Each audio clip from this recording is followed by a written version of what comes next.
primera generación que salieron de Egipto, Dios los llevó a la tierra prometida, y antes de entrar a la tierra prometida, Dios mandó 12 espías, y los 12 espías regresaron con un mal reporte. Los 10, habían 12, pero 10, el mayoría dieron un mal reporte.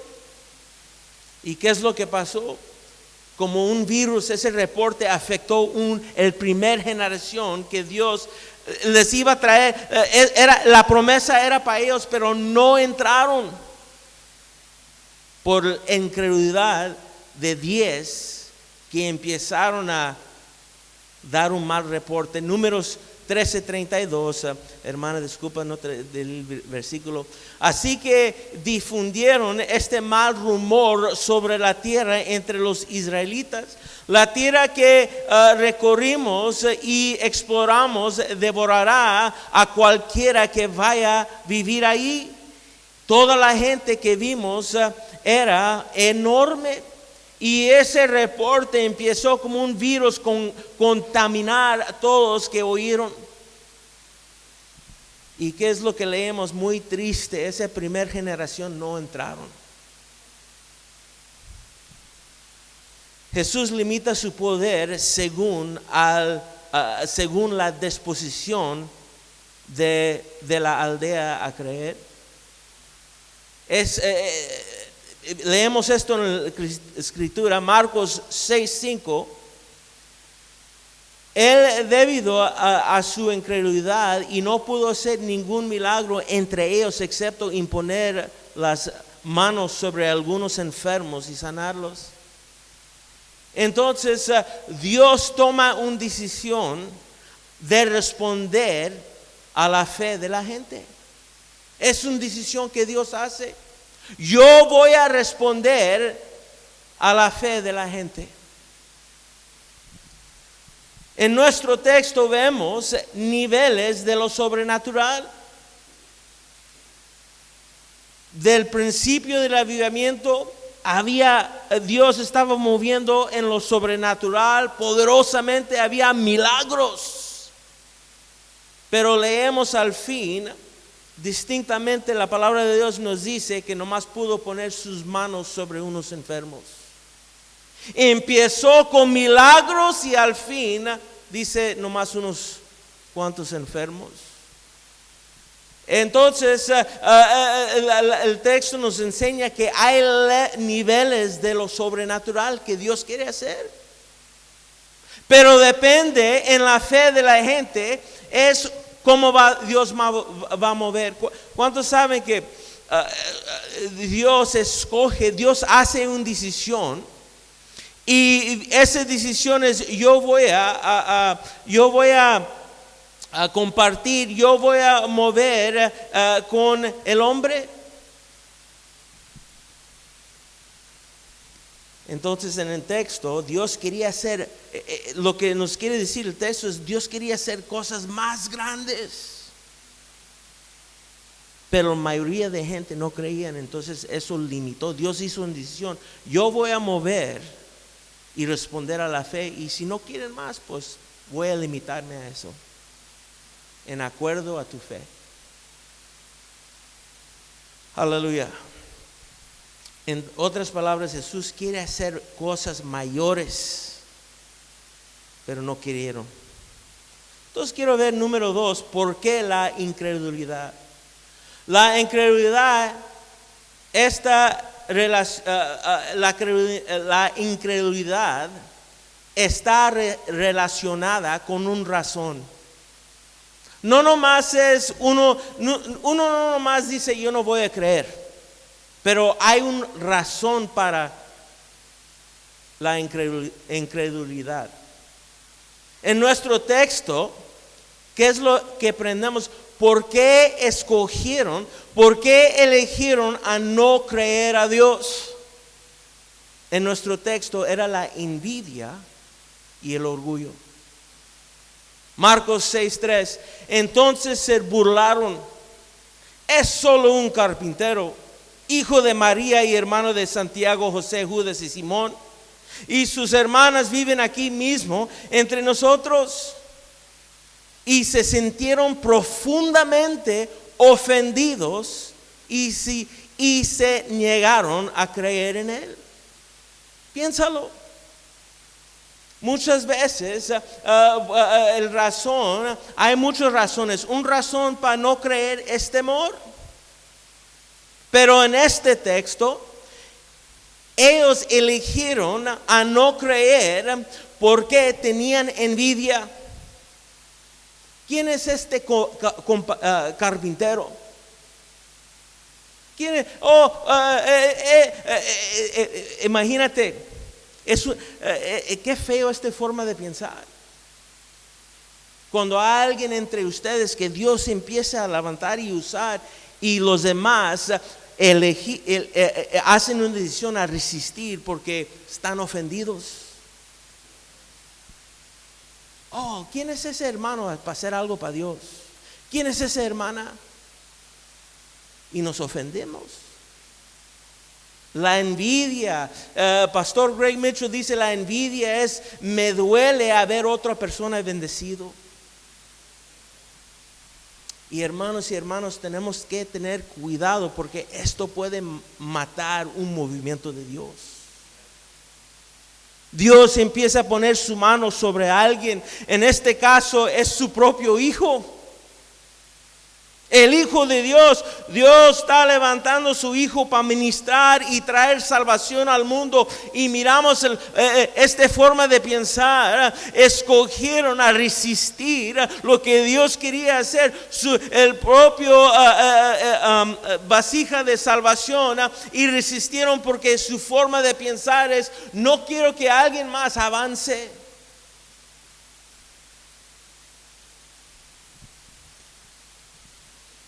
Les ofendió que Dios obrara a través de alguien de su propio pueblo. Dios ayúdanos a no pensar así. Dios ayúdanos a no tener esa forma de pensar, porque algo que va a parar el avivamiento en una iglesia, en un pueblo, es si adaptamos esta forma de pensar. El orgullo siempre ve las buenas obras de los demás como una amenazada para su posición. Si Dios está levantando a otra persona, eso va a hacer que yo me miro menos. Uno se siente menos cuando. ¿Cuántos saben que Dios en su propia voluntad hace decisiones? ¿A quién va a levantar? ¿A quién va a mejor? No es que Dios no, te ha rechazado, pero a mejor ahorita en este momento no es tu tiempo. Y Dios en su voluntad, que no podemos entender, que es más grande que podemos comprender, Él tiene sus razones. ¿Quién somos nosotros a decirle a Dios qué puede ser y qué no puede ser? ¿Quién puede escoger y quién no puede escoger? ¿Quién puede usar y quién no? En este texto es algo muy feo que empieza a pasar. Y en este texto es el Hijo de Dios. Si pensaron así contra el Hijo de Dios, ¿cuánto más usted y yo?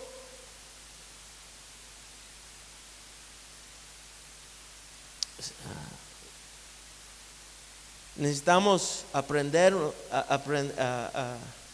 necesitamos arrepentirnos de los comentarios y formas de pensar cínicos y sarcásticos.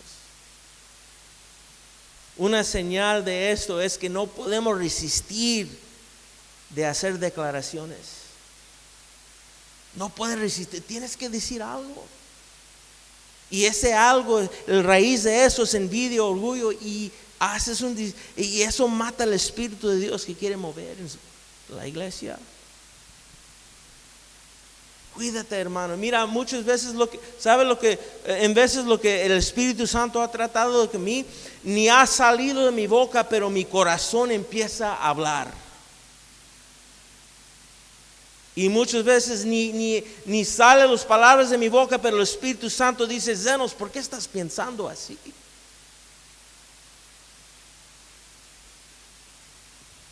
No necesariamente El Espíritu Santo no tiene que oír las palabras de tu boca, pero ya oye las palabras de tu corazón. Porque Dios sabe todas cosas. Y si Dios trae convicción a tu corazón, mátalo ahí ya. No, me arrepiento. Una pregunta, ¿hay incredulidad en tu vida? Identifica cuál es la razón de tu incredulidad. Pida al Espíritu Santo, ¿por qué? Hay veces que yo he pedido, Dios, ¿por qué estoy pensando así? ¿De dónde viene esta envidia o de dónde viene este espíritu que está? ¿Por qué? Me arrepiento. Ayúdame, Señor. Fíjate, Jesús quería hacer milagros y no los hizo porque esto estaba moviéndose en los corazones del pueblo de Dios. Entonces, quiero cerrar con esto, obteniendo dominio sobre la incredulidad. En nuestro texto, la respuesta de Jesús de tratar a la incredulidad fue el discipulado. Marcos 6:7, y reunió a sus 12 discípulos y comenzó a enviarlos de dos en dos, dándoles autoridad para expulsar espíritus malignos. Lo que necesitamos, hermanos, es ser discípulos de Jesús y ser unidos. 2 por 2. Entonces esto no es el trabajo de una persona, pero tenemos que ser unidos, creyendo en el mismo forma de pensar, creyendo, discipulado, dejando que la palabra de Dios, estar de acuerdo con la palabra de Dios, con el mandato de Jesucristo.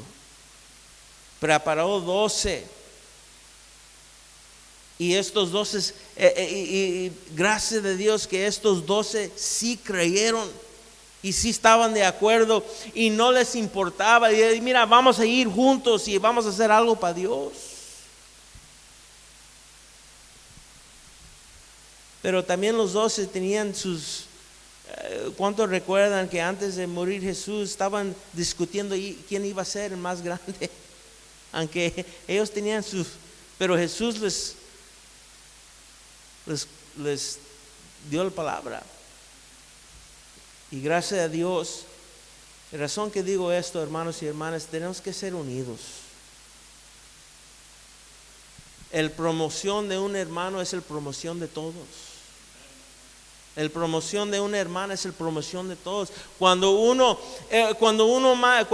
mandas una iglesia, cuando plantas una iglesia, mandas otra iglesia, es una representación de la iglesia madre.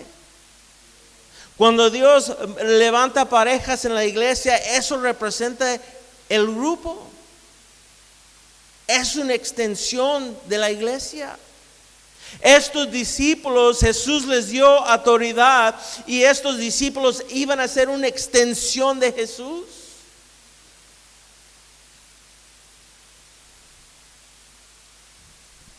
Sí, el diablo es muy sabio, es nuestro enemigo, es muy sabio y él tiene estrategias para resistir lo que Dios quiere hacer. Y una forma de manera que él resiste es él quiere causar que la gente de Dios eligen incredulidad. Y lo hace por diferentes maneras. En nuestro texto es envidia y orgullo. Planta semillas, el enemigo quiere moverse a desanimar. Estábamos manejando en camino y mi padre empezamos a hablar de hay ciertos animales que crabs, ¿cómo se dice crabs? Cangrejo, que puedes poner varios cangrejos en una cubeta y cuando uno empieza a salir el otro lo jala para abajo.